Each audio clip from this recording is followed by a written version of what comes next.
वस्तुतः कुछ अंतर नहीं। इसलिए निर्गुण निराकार ने अंत में ध्यान, बहुत मीठी बात आई, शंकर जी का प्रसंग। शंकर जी पार्वती से कहते हैं बंदो बाल रूप से रामू, और तब महर्षि लोमस तो शंकर जी के ही शिष्य हैं। तो महर्षि लोमस ने श्री काकभूषण जी को ध्यान करने की विधि बताई, और ध्यान करने की विधि किसकी बताई? बोले बालक रूप राम कर ध्याना, तब मोहि सन का कृपा निधाना। श्री राम का जो बालक रूप है, जिस तरह से दशरथ के आंगन में क्रीड़ा करते हैं तो मोहि ध्यान करो। आपने इसके तात्पर्य विचार करके देखा?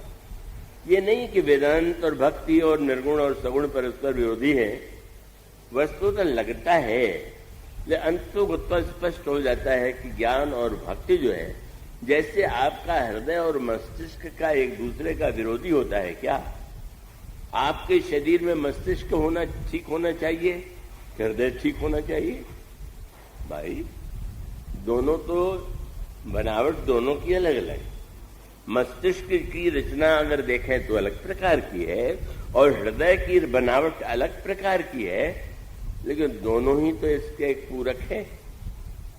अगर हृदय काम कर रहा हो और मस्तिष्क काम न करे तो पागल। पागल कौन है? पागल वो है कि वह स्वस्थ है, शरीर में हृदय रक्त का संचार ठीक ठीक हो रहा है, पर सोचने की शक्ति मिट गई है तो कहेंगे पागल। और अगर वैसे विचार करके देखें तो अगर हृदय कार्य करना ही बंद कर दे तब तो मृत्यु हो जाएगी। और इसलिए मानो हृदय और मस्तिष्क अगर आपके शरीर में परस्पर पूरक है और दोनों की आवश्यकता है, तो निर्गुण और सगुण, ज्ञान और भक्ति, यह जो परस्पर चाहे जिस रूप में भिन्नता दिखाई देती है, उनको विरोधी मत मानिए, उनको परस्पर एक दूसरे का पूरक मानिए। और इसलिए बस आनंद लेने की पद्धति, रुचि अलग अलग है, और रुचि के अलग होने का तात्पर्य क्या है? और बड़ी मीठी मीठी बातें आती है।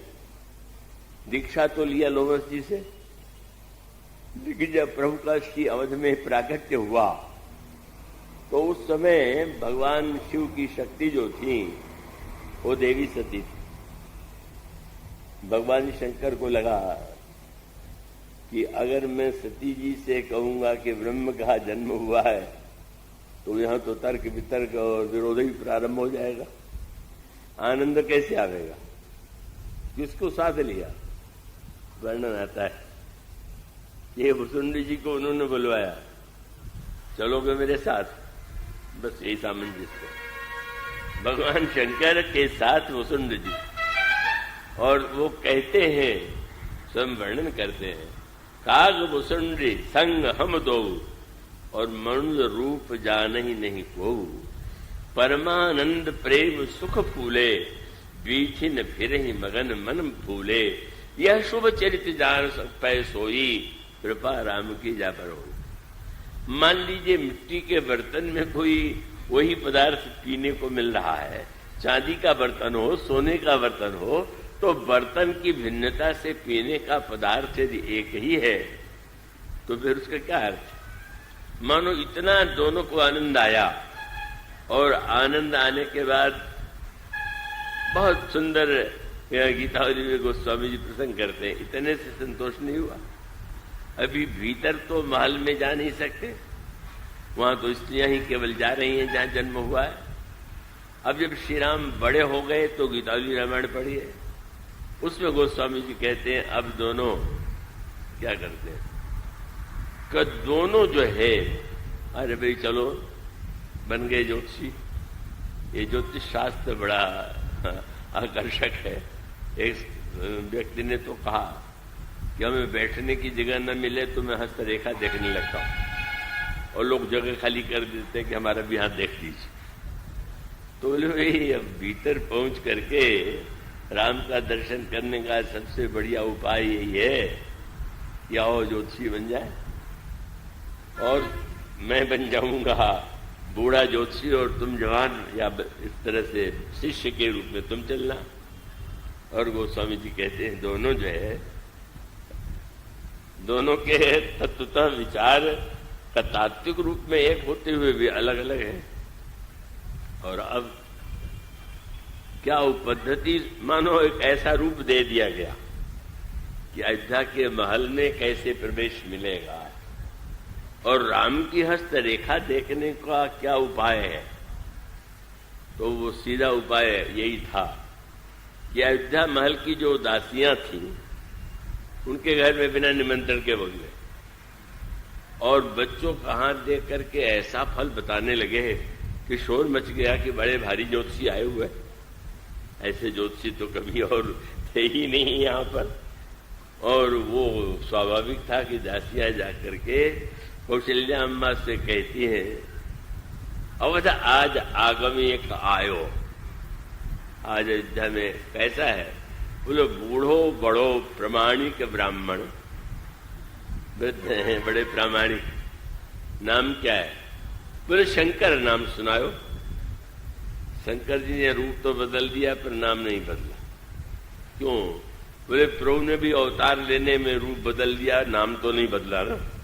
तो हम भी नाम नहीं बदलते, रूप बदल लेते हैं और उसके बाद फिर हाथ देख करके जो दिव्य फल बताते हैं, वर्णन करते हैं ऐसा अद्भुत। और उसके पश्चात भाव से यही कहते हैं कि अरे इस बालक का बड़ा कल्याणकारी है, पर कुछ न कुछ कमी तो होती है। इसके पैर में कोई रेखा है, अगर इसको मैं अपने सिर से छुला दूं तो वो दोष मिट जाएगा। ये एक पद्धति। और बालक को गोद में दिया, मां को लगा कि अब ब्राह्मण सिर से लगावे तो बड़ा नहीं कोई बात नहीं, वो तो मैं स्वयं उसको स्वीकार कर रहा हूं। बड़े आनंदित हो गए।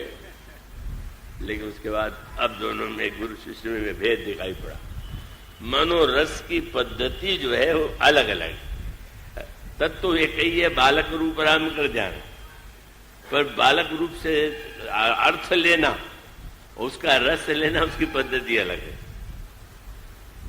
अब भुसुंडी जी ने कहा, महाराज आपने तो ज्योतिषी बन के बड़ा आनंद ले लिया, गोद में भी ले लिया और सिर से भी उनका मस्तक छुला लिया, तो मुझे आज्ञा दीजिए कि अब मैं आपसे आज्ञा लूं, क्या करोगे?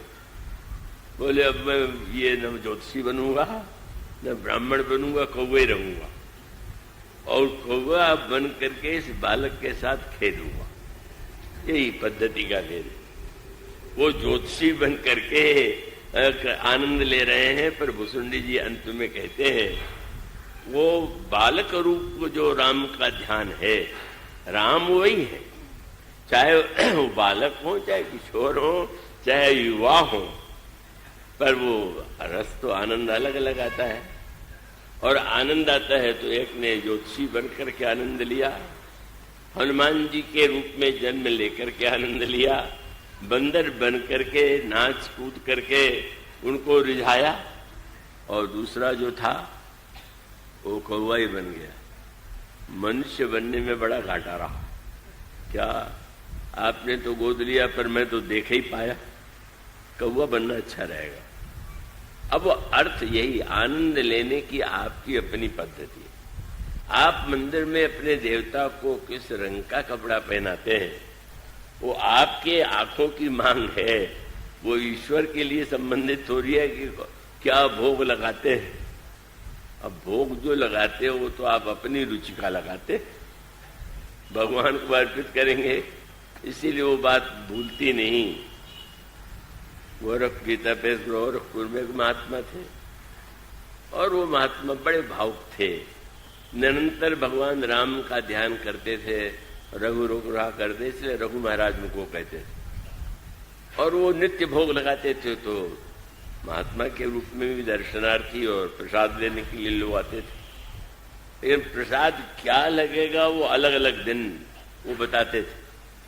आज राम जी ये खाएंगे, राम जी वो लेंगे, और वही मंगाया जाता था, जो भोग लाया जाता था। एक दिन जब उन्होंने कहा कि आज तो राम जी करेला खाएंगे, अब वो कच्चा करेला ला दिया गया, भोग लग गया।